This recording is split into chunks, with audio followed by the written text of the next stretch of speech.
విశ్వ నిజ స్వరూపం తెలుసుకుని అమూల్య మెడలో తిరుపతితో తాళి కట్టించి ఇంటికి తీసుకువచ్చిన వేదవతి. ఇంతకు ఏం జరిగింది? అసలు విశ్వ నిజ స్వరూపం తెలుసుకుని అమూల్య మెడలో తిరుపతితో వేదవతి తాళి కట్టించడం ఏంటి? ఇదంతా కూడా వీడియోలో చూసి తెలుసుకునేద్దాం. ఇల్లు ఇల్లాలు పిల్లలు అప్కమింగ్ ఎపిసోడ్స్లో ఏం జరగబోతుందో ముందుగా తెలుసుకోవాలి అనుకుంటే వీడియోని లైక్ చేసి ఛానల్ని సబ్స్క్రైబ్ చేసుకోండి. మొత్తం మీరు చూసుకున్నట్లయితే సాగర్కి గవర్నమెంట్ ఉద్యోగం వచ్చిందని ఇక మీదట నేను మిల్లుకు వెళ్ళనంటూ పటాపంచులుగా మొహం మీదే కొట్టినంతగా చెప్పేస్తాడు. చెప్పేసేసరికి రామరాజుకి చాలా బాధ కలుగుతుంది. ఇంకా రైస్ మిల్లుని ఎవరు చూసుకుంటారు అని బాధపడుతూ ఉండగా చందు అయితే మిల్లు నేను చూసుకుంటాను అని చెప్పనేసరికి, అదేంట్రా చందు, నీకు ఉద్యోగం ఉంది కదా పెద్దోడా, మరి నువ్వు మిల్లు చూసుకోవడం ఏంటి అనగానే, పర్వాలేదు నాన్న, ఉద్యోగం మానేసైనా సరే మిల్లు చూసుకుంటాను అని చెప్పనగానే, వద్దురా, ఇక్కడ సాగర్ వాళ్ళ ఆవిడ మూటలు మోస్తూ బ్రతుకుతున్నాడు అని ఫీల్ అవుతుంది కదా, అలాగే రేపన్న రోజున మీ ఆవిడ కూడా ఫీల్ అవుతుంది, వద్దు, ఏదో ఒకటి చేస్తానని. కానీ అచ్చి బాబోయ్ మామయ్య గారండి అలా అంటారేంటండి, నేనెందుకు ఆ మాట అంటాను, కావాలంటే నేను కూడా వెళ్ళి అక్కడ మిల్లులో మూటలు మోసి కష్టపడి పని చేస్తాను.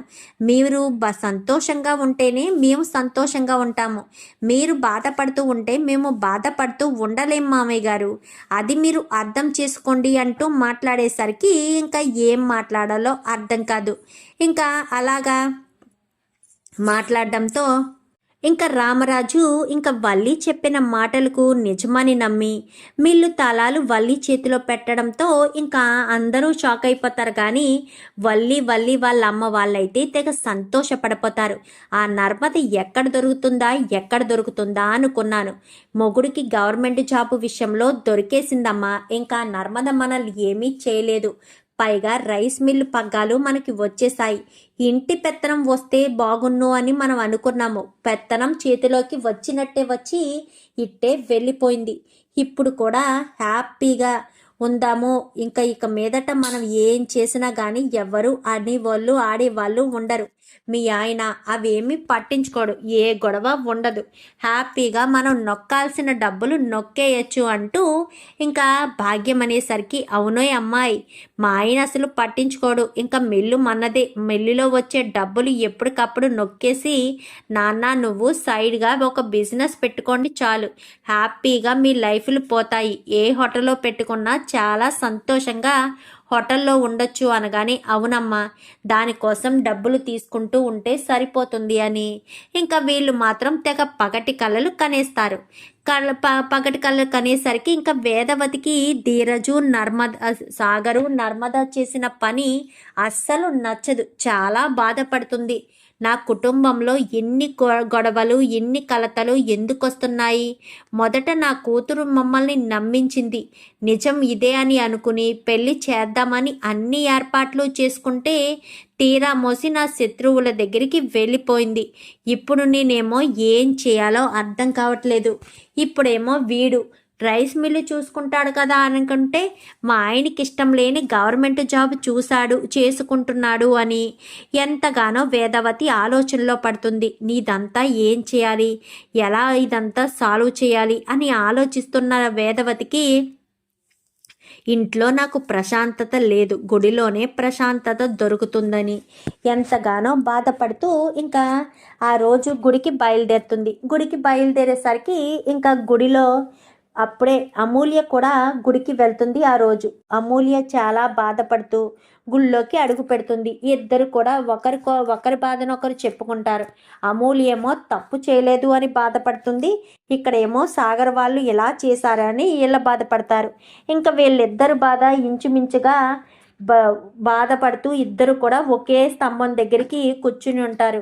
నాకు ఏదైనా సమస్య వస్తే మా అమ్మ చూసుకుంటుంది, మా అమ్మ నాకు పరిష్కారంగా ఉంటుంది, కానీ ఇప్పుడు మా అమ్మే నాకు తోడుగా లేదు, మా అమ్మ నాకు సపోర్ట్గా లేదు, నేను తప్పు చేయలేదు అన్న విషయం మా అమ్మకు నేను ఎలా చెప్పాలి, మా అమ్మ ఎప్పుడు అర్థం చేసుకుంటుంది అని చెప్పి ఇంకా అమూల్య మనసులో అనుకుని కూర్చుంటుంది. అమ్మ కనబడాలి, అమ్మకు నిజం చెప్పాలి, అసలు నా పెళ్ళి వెనక ఉన్న కారణం చెప్పాలి, నా పెళ్ళి వల్ల సమస్యలు మొదలవకూడదు అన్న ఉద్దేశంతోనే నేను ఇదంతా చేశానని మా అమ్మకు వివరించి చెప్పాలి అని తన బాధనంతా కూడా గుడి ముందు కూర్చుని, మా అమ్మ నా మాట ఆలకించేటట్టు చూడు స్వామి, మా అమ్మ నా బాధను అర్థం చేసుకునేటట్టు చూడు స్వామి అని ఇంకా తన మనసులోనే అనుకుని పైకి నా తల్లి ముందు నా తల్లి కాళ్ళ మీద పడి క్షమాపణ అడిగి తప్పు చేయలేదు అని చెప్పాలి అని దేవుడు వంక చూస్తూ మాట్లాడుతూ ఉంటుంది. ఇంకా అదంతా వీళ్ళు ఏంటంటే ఒక స్తంభానికి అటుపక్క వేదవతి, ఇటుపక్క అమూల్య ఇద్దరు కూర్చుంటారు. కూర్చునేసరికి ఇంకా ఇటు వేదవతి కూడా నా కొడుకులు ఎందుకు ఎలాగైపోతున్నారు, నా భర్త మాట వినకుండా నా భర్తను దూరం పెట్టి నా కొడుకులు ఎందుకు ఈ రకంగా ఉంటున్నారు అని బాధపడుతూ ఉంటుంది. ఇంకా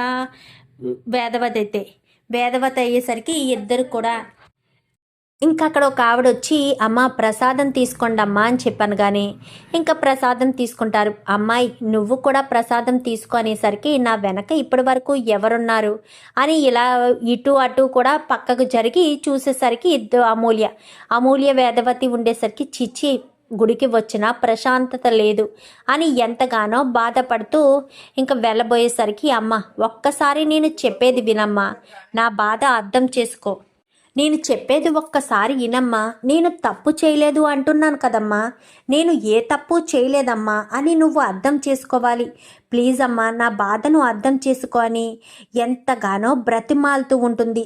ఎంత బ్రతిమాలినా కానీ నువ్వు తప్పు చేయకుండా ఎందుకుంటావే, నువ్వు తప్పు చేసావే, లేదంటే ఎందుకు వాడిని పెళ్లి చేసుకుంటావు, పెళ్లి చేసుకోవద్దని మేము ఎంతలా చెప్పాము, అయినా సరే మా మాట ఎక్కడా లెక్క చేయకుండా నువ్వు వాడిని పెళ్లి చేసుకున్నావు, పైగా ఇప్పుడు లేదమ్మా వాడిని చేసుకోలేదు అంటూ చెప్తున్నావు, ఎలా నమ్మాలే నీకు ఆ మాటను అంటూ మాట్లాడేసరికి ప్లీజ్ అమ్మా నువ్వు నమ్మకపోతే నన్ను ఎవరు నమ్ముతారు, నేను తప్పు చేయలేదు అంటున్నాను కదమ్మా, నేను ఏ తప్పు చేయలేదు, నేను అసలు విశ్వని పెళ్ళే చేసుకోలేదు అంటూ మాట్లాడడంతో ఒక్కసారిగా షాక్ అయిపోతుంది.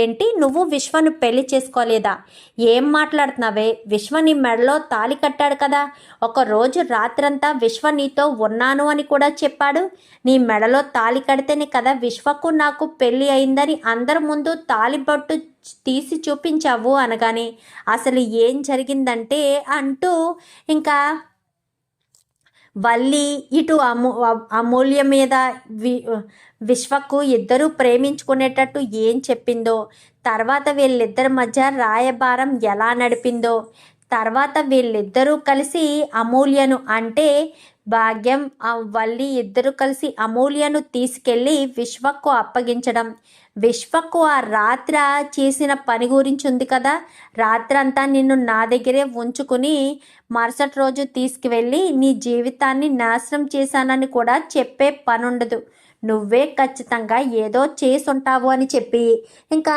మాట్లాడేసరికి ఇంకా ఒక్కసారిగా షాక్ అయిపోతుంది. ఇంకా వేదవతి ఏంటి అమూల్య ఏం మాట్లాడుతున్నావు అనగానే అవునమ్మా నేను చెప్పేది ప్రతి ఒక్కటి నిజం, నేను ఇదంతా కావాలని చేయలేదు, ముందైతే విశ్వాన్ని ప్రేమించిన మాట నిజమే, ముందు నాకు ఆలోచన రాలేదు, వల్లి వదిన వల్లే నాకు ఆలోచన వచ్చింది, ఆ తర్వాత విశ్వాన్ని ప్రేమించాను, పెళ్లి చేసుకోవాలి అనుకున్నాను, ఎప్పుడైతే అన్నయ్యలు వదినలు నీ ప్రేమ నాన్న ప్రేమ నాన్న నా మీద పెంచుకున్న నమ్మకం ఇవన్నీ చూసిన తర్వాత ఆఫ్టర్ ఆల్ నా ప్రేమ ముందు ఇవన్నీ కూడా ఎంతో గొప్పగా కనిపించాయి, నా ప్రేమను నేను వదులుకోలేనా అన్న ఉద్దేశంతోనే నేను ప్రేమను వదిలేసుకున్నాను, మరి అలాంటి తప్పుడు విశ్వను నేను ఎలా పెళ్లి చేసుకుందామనుకున్నాను, అస్సలు అనుకోలేదు, కానీ ఈ వల్లి వదిన చేసిన పని వల్ల మాత్రమే ఇలాంటి పరిస్థితి వచ్చింది అంటూ అమూల్య కాస్త ఎంతగానో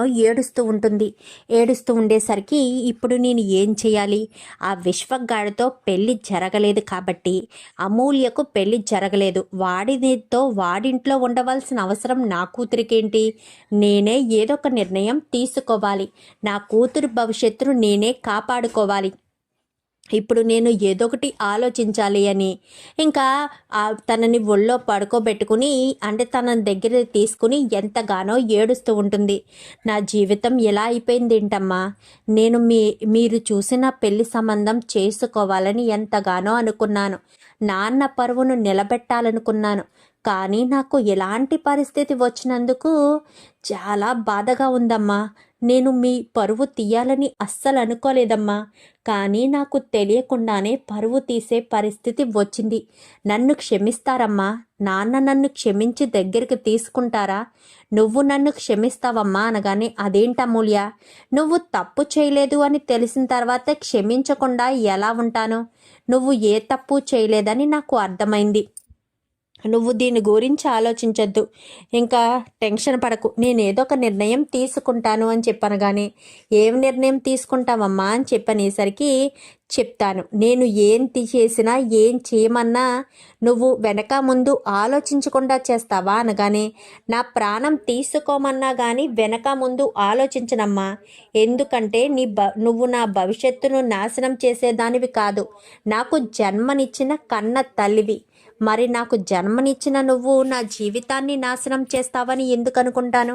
నువ్వు ఏం చెప్పినా నేను చేయడానికి సిద్ధంగా ఉన్నాను అని చెప్పి ఇంకా మాట్లాడేసేసరికి ఇంకా ఏం మాట్లాడాలో అర్థం కాకేసరికి, ఏం చెప్పమ్మా అని చెప్పాను. కానీ ఒక్క నిమిషం నువ్వెక్కడే కూర్చో, నేను ఇప్పుడే వస్తాను అంటూ గబగబా బయటికి వెళ్ళి ఫోన్ చేస్తుంది. ఫోన్ చేయడంతో, ఎక్కడున్నావరా అనగానే, మిల్లులో ఉన్నానక్క అని చెప్పనేసరికి, అర్జెంటుగా పలానా గుడి దగ్గరికి రా అని చెప్పాను. కానీ ఏమైందక్క, ఎందుకు అంత కంగారు పడుతున్నావు?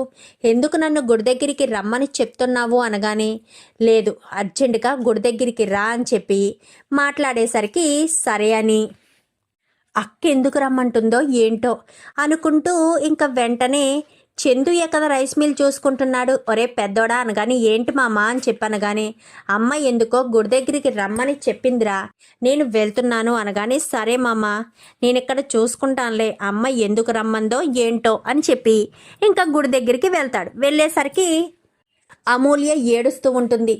అదేంటి, ఏంటక్క ఏం జరిగింది, అమూల్య ఎందుకు ఏడుస్తుంది అనగానే, నేను ఏం చెప్పినా చేయడానికి సిద్ధపడతావా అని చెప్పనేసరికి, అదేంటక్క అలా మాట్లాడుతున్నావు, నువ్వు ఏం చెప్పినా నేను ఎప్పుడైనా కాదన్నానా?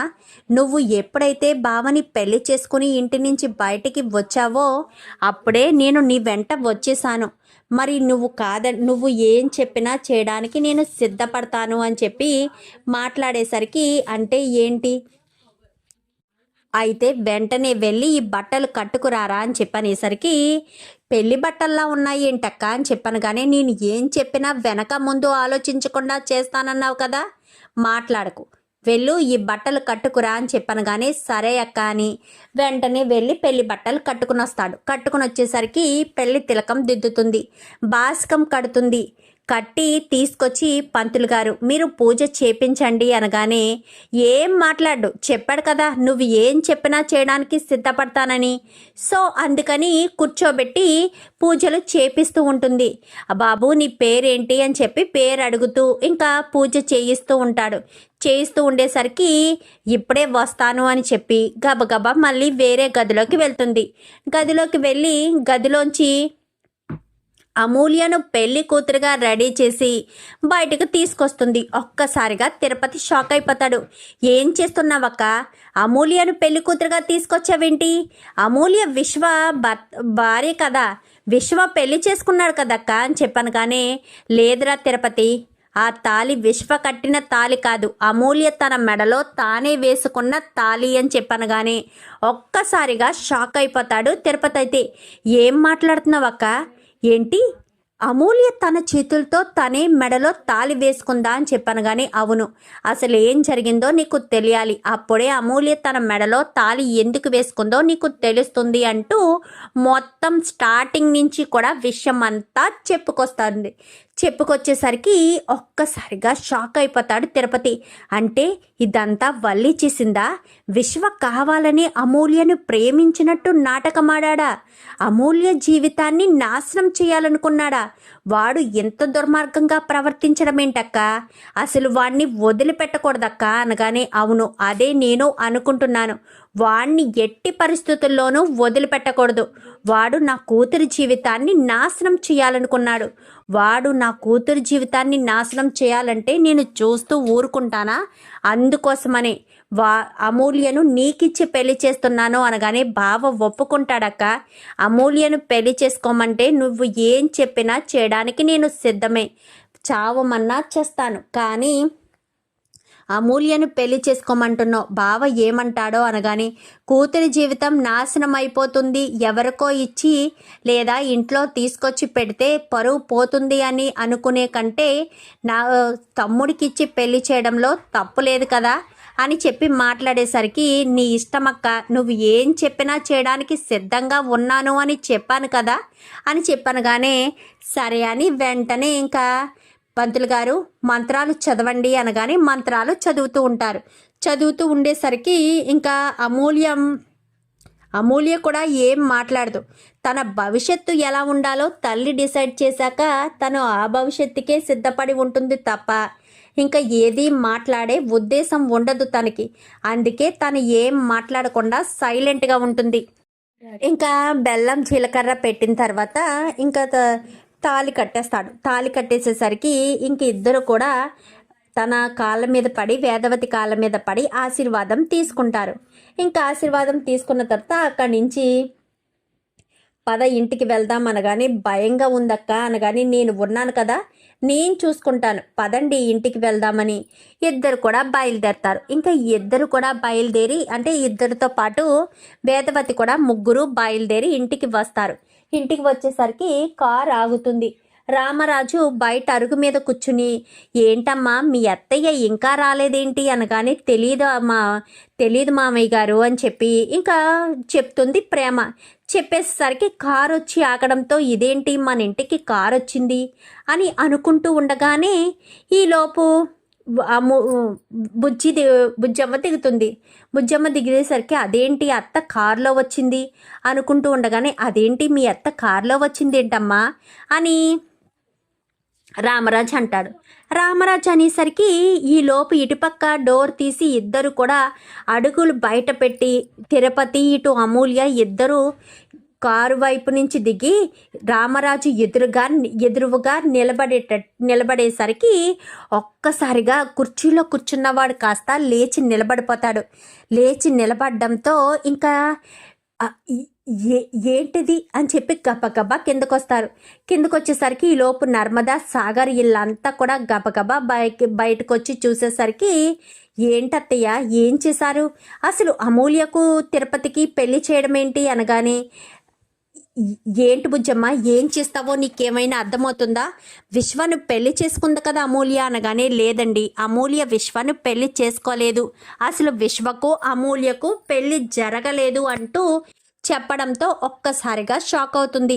ఏంటి అమూల్యకు విశ్వకు పెళ్లి జరగలేదా, ఏం మాట్లాడుతున్నావు బుజ్జమ్మ, మేమిద్దరం పెళ్లి చేసుకున్నామని అందరి ముందు తెగేసి చెప్పింది కదా, నా భర్త మీద మాట అంటూ అనడానికి వీల్లేదు అంటూ ఖరాఖండిగా చెప్పింది కదా, మరి అలాంటి తప్పుడు ఎందుకు అలా అంటున్నావు అని చెప్పనగానే నేను చెప్పడం ఏంటండి, అమూల్యం మనకు చెప్పిందంతా అబద్ధం, ఇదంతా కూడా వల్లి వల్ల జరిగింది అనగానే వల్లి వల్ల జరిగిందా ఏమంటున్నావు అని చెప్పనగానే మొత్తం విషయం అంతా కూడా రామరాజుకి బుజ్జమ్మ అయితే చెప్తుంది. చెప్పేసరికి ఒక్కసారిగా రామరాజు షాక్ అయిపోతాడు. అంటే నా వెనకాలే ఉంటూ నాకు వెన్నుపోటు పొడిచారా, నా కూతురి జీవితాన్ని నాశనం చేశారా, ఇప్పుడు ఏమీ తెలియనట్టు ఏమీ వాళ్ళకు సంబంధం లేనట్టు ఎన్ని నాటకాలు ఆడారు, ఎంత దుర్మార్గం చేశారు, వీళ్ళని ఎట్టి పరిస్థితుల్లోనూ వదిలిపెట్టకూడదు అని ఎంతగానో ఇంకా రామరాజు వెంటనే చందుకి ఫోన్ చేస్తాడు. చందుకు ఫోన్ చేసేసరికి ఏంటి నాన్న అనగానే అర్జెంటుగా వల్లిని తీసుకొని ఇంటికి రా అని చెప్పనేసరికి గబగబా వల్లిని తీసుకుని ఇంటికి వస్తాడు. ఇంటికి రావడంతో ఇంకా అందరూ కూడా హాల్లో నిలబడి ఉంటారు. ఎందుకు మామయ్య గారు రమ్మన్నారు అని అనుకుంటూ మెట్లెక్కి లోపలికి వెళ్ళేసరికి అమూల్య తిరుపతి ఇద్దరు పెళ్లి దండల్లో ఉంటారు. ఒక్కసారిగా షాక్ అయిపోతారు. ఏంటి మామ, అమూల్యను నువ్వు పెళ్లి చేసుకోవడం ఏంటి మామ అని చెప్పనగానే దానికి కారణం నేను చెప్తానురా, నీ భార్య చేసిన దుర్మార్గపు కుట్ర వల్లే నా కూతురికి ఈరోజు ఈ పరిస్థితి వచ్చింది. ఆయన ఎవడో ముక్కు మొహం తెలియని వాడికి ఇచ్చి నా కూతురి జీవితాన్ని నాశనం చేయడం కంటే నా తమ్ముడు తన చిన్నప్పటి నుంచి నా దగ్గరే పెరిగాడు, వాడేంటో వాడి మనస్తత్వం ఏంటో అన్నీ నాకు తెలుసు. అలాంటి వాడికి ఇచ్చి పెళ్లి చేయడంలో ఎలాంటి తప్పు లేదు. కానీ వల్లి చేసిన కుట్ర వల్ల ఈరోజు నా కూతురికి ఈ నలుగురిలో నవ్వుల పాలు అయ్యేటట్టు జరిగింది. నా భర్త హాస్పిటల్ పాలు అయ్యేటట్టు చేశారు. ఇప్పుడు కోలుకుని ఇంటికి వచ్చాడు కాబట్టి సరిపోయింది, లేదంటే నా భర్తకు ఎలాంటి దుస్థితి పట్టుండేది అంటూ ఎంతగానో బాధపడుతూ ఉంటుంది. ఎంతగానో గట్టిగా మాట్లాడుతుంది ఈ బుజ్జమ్మ. అయితే ఒక్కసారిగా షాక్ అయిపోతుంది శ్రీవల్లి. ఏం మాట్లాడుతున్నావమ్మా అనగానే, అవునన్నయ్య, నేను ఇంట్లో కూర్చుని ఉండగా ఆ రోజు రాత్రి కరెంటు తీసి మరీ వల్లి వదిన వాళ్ళమ్మ ఇద్దరూ కలిసి నన్ను తీసుకెళ్ళి విశ్వక్కి అప్పగించారు. విశ్వక్ వాళ్ళ దగ్గర నుంచి నన్ను తీసుకుని వెళ్ళిపోయి ఒక చోట బంధించాడు. అలా రాత్రంతా బంధించిన తర్వాత మరుసటి రోజు ఉదయాన్నే వచ్చి ఇదంతా ఎందుకు చేస్తున్నాను అనుకుంటున్నావేమో, మీ నాన్న మీద పగతోటి, మీ నాన్న మీద కక్ష తీర్చుకోవడం కోసమే ఇప్పుడు నిన్ను తీసుకువెళ్ళి అందరి ముందు నిలబెట్టి నీ జీవితం నాశనం అయిందని చెప్తాను అంటూ విశ్వ నన్ను బెదిరించడంతో నాకు చావు తప్ప వేరే మార్గం అనిపించలేదు. అదే సమయానికి ప్రేమ వదిన ఫోన్ చేయడం, ఈ తాళిని నన్నే కట్టుకోమని చెప్పడంతో నేనే నా మెడలో తాళిని కట్టుకున్నాను. అందుకే ఇప్పుడు నేను తిరుపతి మావయ్యని పెళ్లి చేసుకున్నాను అంటూ ఇంకా అమూల్య చెప్పేసరికి ఇంకా చందుకి పిచ్చ కోపం వచ్చి అమూల్యను వల్లీనైతే మెడపట్టి బయటకు గెంటేస్తాడు. ఏమండి, నేను చెప్పేది వినండి, నేను చెప్పేది వినండి అనగానే, ఏం చెప్తావమ్మా, ఏం చెప్తే మేము ఏం వినాలి చెప్పు, నీ మాయ మాటలు నమ్మాలా, ఇంకా నమ్మి నమ్మి మోసపోవాలా, ఎంత దుర్మార్గురాలవని, ఎంత దారుణంగా ఉంటావని, మీ స్వార్థం కోసం ఏం చేయడానికైనా వెనకాడవు అని ఇప్పుడు అర్థమవుతుంది, చాలా బాగా అర్థమవుతుంది అంటూ మాట్లాడేసరికి అది కాదత్తయ్య అని చెప్పాను. కానీ వద్దు, ఇంకేం మాట్లాడద్దు, చందు బయటకు గెంటేసావు కదా, ఆ తలుపు మూసేసే అనగానే అలాగే అమ్మా అని చెప్పి తలుపు మూసేయడంతో ఇదేంటిది, ఎలా జరిగింది, నేను ఏదో ఊహించుకుని ఉంటే ఇంకేదో జరిగిందేంటి, అసలు ఇదంతా ఎందుకు జరుగుతుందో ఏమీ అర్థం కావట్లేదు, నా జీవితం సర్వనాశనం అయిపోయింది, ఇంకా నేను ఎవరికీ కూడా దక్కని దాన్ని, నా భర్తకు కూడా నా గురించి అన్ని విషయాలు తెలిసిపోయాయి, ఇప్పుడు నేను ఇంటికొచ్చినా నా భర్త నన్ను క్షమించడు, ప్రతి క్షణం నన్ను టార్చర్ పెట్టడానికే చూస్తాడు అంటూ అనుకుంటూ ఇంకా వల్లి కాస్త అయిపోయింది, ఇంకేముంది, నీ కూతురు జీవితం సర్వనాశనం అయిపోయింది, నువ్వు ఎంతగానో ఆరాటపడ్డ నీ కూతురి జీవితం ఎప్పటికీ సెట్ అవ్వదు, పద ఇంకెందుకు, ఇంటికి వెళ్ళి ఏడవడం తప్ప వేరే ఆప్షనే లేదు అంటూ ఇంకా వల్లి తన తల్లి తండ్రిని తీసుకుని అక్కడి నుంచి వెళ్ళిపోతుంది. ఇదంతా నిర్ణయం తీసుకున్నావా బుజ్జమ్మ అనగానే, అవునండి, నా తమ్ముడికి మించిన వాడు ఎవడూ ఉండడు, కానీ అమూల్య జీవితం మీద పడ్డ మచ్చ కాకుండా తన జీవితం బాగుండాలనే నా తమ్ముడు తిరుపతికి ఇచ్చి అమూల్య పెళ్లి చేశానండి, నేను ఏదైనా తప్పుగా చేశానా, నేను ఏదైనా తప్పుడు పని చేశానా అనగానే, లేదు బుజ్జమ్మ, నువ్వు కూతురు గురించి ఆలోచించావు, అది నాకు అర్థమైంది, నేను నీ బాధను అర్థం చేసుకోగలను, నువ్వేంటో నీ మనస్తత్వం ఏంటో కూడా నాకు బాగా అర్థమైంది అంటూ ఎంతగానో ఇంకా రామరాజు అయితే చెప్తాడు. ఇంకా అమూల్యను ఇటు తిరుపతిని అందరూ కూడా ఆశీర్వదిస్తారు. ఇంకా అమూల్య జీవితం ఇక మీదట బాగుంటుంది అని నమ్ముతారు. విశ్వక్ మాత్రం అమూల్య ఇచ్చిన ట్విస్ట్కి, బుజ్జమ్మ పెట్టిన వార్నింగ్కి షాక్ అయిపోయి ఇంకా ఏం మాట్లాడాలో అర్థం కాని పరిస్థితిలో ఇంకా సైలెంట్ అయిపోతాడు విశ్వ. వాళ్ళు ఒకటనుకుంటే మరొకటి జరిగింది. రామరాజు మీద పగ తీర్చుకోవాలని ప్రయత్నిస్తే అక్కడ ఏమీ లేకుండానే పోయింది.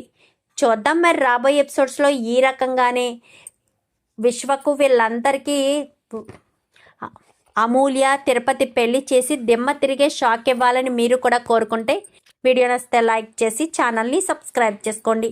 Thank you for watching.